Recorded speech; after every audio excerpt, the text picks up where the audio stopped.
के तीनों आपको भारतीय जनता पार्टी के एजेंट नजर आएंगे।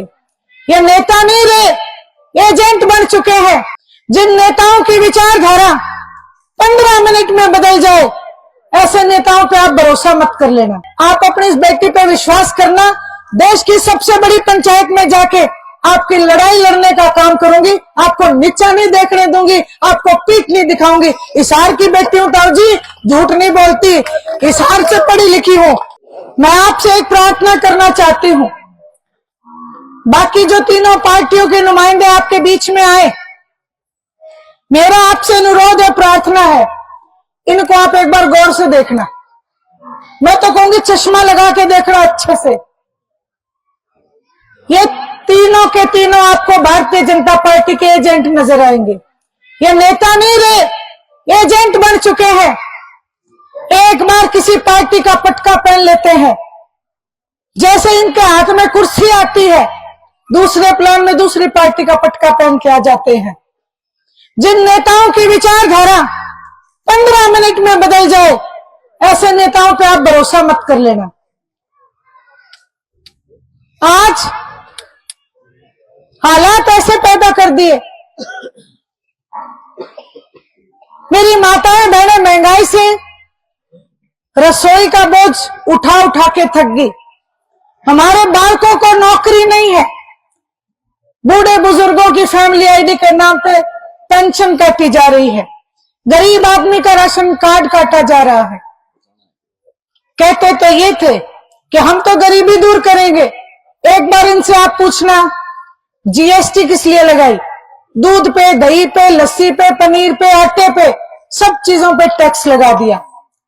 आपसे मैं कहना चाहती हूँ, प्रार्थना करना चाहती हूँ, ये नेता आपके बीच में आए, इनसे आप सवाल करना, पूछना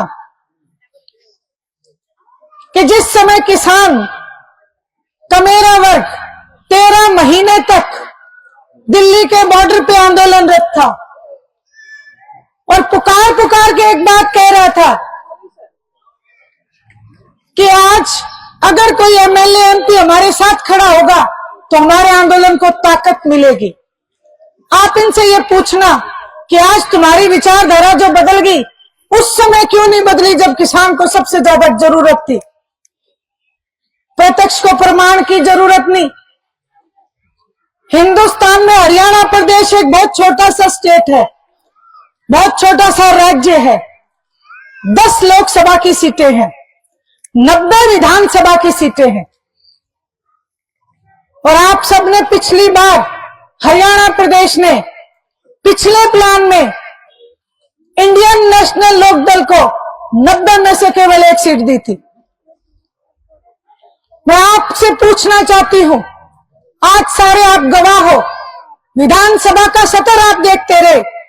आप एक बात बताओ, वहां 1 सीट 89 पे भारी पड़ी कि नहीं पड़ी?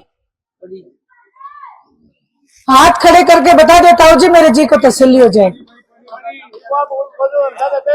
89 पे 1 सीट भारी पड़ी। पूरे हिंदुस्तान में 4200 से ज्यादा एमएलए एमपी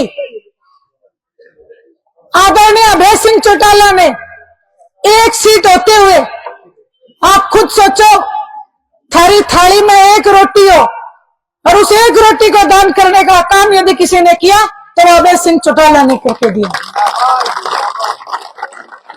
वह 1 सीट कोई एमएलए, 1 एमएलए नहीं थे, पूरी इंडियन नेशनल लोकदल पार्टी दांव पे लगाने का काम किया। कुछ भी हो सकता था। एलनाबाद का उपचुनाव आया, आप सब प्रत्यक्षदर्शी हो, आप सब ने देखा, सारे के सारे इकट्ठे होकर चुनाव लड़ रहे थे। विपक्ष की भूमिका निभाने वाले कांग्रेस के नेता भूपेंद्र सिंह जी हुड्डा एलनाबाद में गए और वहां जाके मंच के माध्यम से कहने लगे कि कांडा तो मेरा मित्र है। कही थी कि नहीं कही थी? आज मैं उनसे पूछना चाहती हूं, आप क्या कहते हो कि हम किसान ही कैसी हैं? उस टाइम आप बीजेपी की बी टीम बन के काम करके आए हो। कांग्रेस के नुमाइंदे की जमानत जब्त होना इस बात का सबूत है कि बीजेपी और कांग्रेस मिलकर चुनाव लड़ रही थी। मैं यहां खड़ी होकर अगर एक बात भी आपको झूठ कहूं तो आप मेरे बड़े बुजुर्गों मुझे टोक देना। मैं केवल आपसे एक प्रार्थना करना चाहती हूं कि आप किसी के खेत में मजदूरी करो और आपकी दिहाड़ी आपको ना मिले तो आपके दिल पे क्या बीतेगी। अभय सिंह जी चौटाला की दिहाड़ी मांगने आई हूं।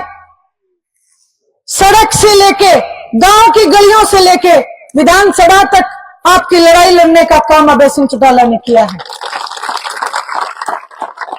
अभी मेरे ताऊ जी एक बात कह रहे थे कि बीजेपी में ना रड़ जाइयो। मैं एक बात कहना चाहती हूं, मैं जब नरवाना गई हुई थी तो एक मेरी ताई जी मिल गई। मैं जैसी गाड़ी से उतरी वो शुरू हो गई, कहने लगी थारा ही था, थारा ही परिवार का था, 5100 पेंशन को न करी, छोरा न नौकरी को न दे। सबने एक बात खूब कहती रही। पार्टी के मेरे साथ मेरे भाई बहन थे, वो चुप कराने लगे, बोले ताई चुप हो जा, या वाह कोनी। मैं बोले नहीं, इनका बोलने का अधिकार है, ये और किसको कहेंगी, मुझे अपना समझ रही है इसलिए कह रही है। मैंने कहा आप बोलो। वो सारा जब बोल के थकली, मैंने कहा वो ताई जी आपके सारे ओढ़ में मेरे सिर मत है, पर मैंने एक खोड़ में मेरा उठ ले। बोली बोल बेटी। मैं बोली हम तो चश्मा पकड़ के खड़े थे, हम चाबी दौरे क्यों गए। मैंने जब यह बात कही ताई जी एकदम मेरा मुंह देखने लगी। बोली बेटी तू सच्ची है। मैं बोली ताई जी आज मैं एक किस्सा बताऊं। लेट तो बहुत हो रहे हैं, भाई साहब कहेंगे बहुत धूप है, लेकिन वो किस्सा याद आ गया, मैं जरूर बताऊंगी। एक बार एक गांव में चोरी होने लगी। एक बार एक गांव में चोरी होने लगी। रोज दूध देने वाले पशु चोरी होने गए। सारे गांव में पंचायत बिठाई, सरपंच दौरे बिक गए। बोले सरपंच साहब गांव में गड़बड़ हो रही है, चोर बढ़ गए। सरपंच साहब बोले भी चलो थानेदार दौरे चलो। सारे इकट्ठे हो गए, थानेदार दौरे बिक गए। बोले थानेदार हमारे गांव का चोर पकड़ के दे। थानेदार बोले भी 5-6 दिन का टाइम दे दो। 5-6 दिन भी बीत गए, चोर नहीं पकड़ा गया। फिर सारे इकट्ठे हुए। सरपंच बोले भी थानेदार तो फेल हो लिया। फिर कोई बूढ़े बुजुर्ग बैठे थे, बोले भाई बुझे दिखा लो। सारे इकट्ठे होकर मौलवी दौरे बिक गए। मौलवी न बोले हमारे गांव का चोर पकड़ दे। मौलवी ने बोले मेरे भाई हाथ का खेल है। बोले बता कुकर। बोले एक चादर ले लो और उसके पल्ले 4 मानसाथी पकड़ा दो और सारे गांव की हाजिरी ला लो। एक एक करके उस चादर के नीचे तक भेजना शुरू कर दो और जिनसे चोर होगा ना वो चादर के नीचे आंधे मर जाएगा। सारे गांव की हाजिरी लाग गई, पल्ले पकड़ लिए, सारा गांव एक एक करके जान लाग गया। चोर तो फिर भी नहीं पकड़ा गया। सारे फिर बोले मौलवी तेरा टोटका भी फेल हो लिया। मौलवी बोले ना ये हो नहीं सकता, पहला न्यू बताओ पल्ले किसने पकड़े थे। जिनसे पल्ले पकड़े नहीं थे वही चोर थे। आज आप यह सोच लो तुमने भी पल्ले किसके हाथ में दे रखे हैं। जिनसे पल्ले पकड़े नहीं है वे सारे चोर हैं और इन चोरों का एक ही मौलवी बचा है थारे दौरे, अभय सिंह चौटाला।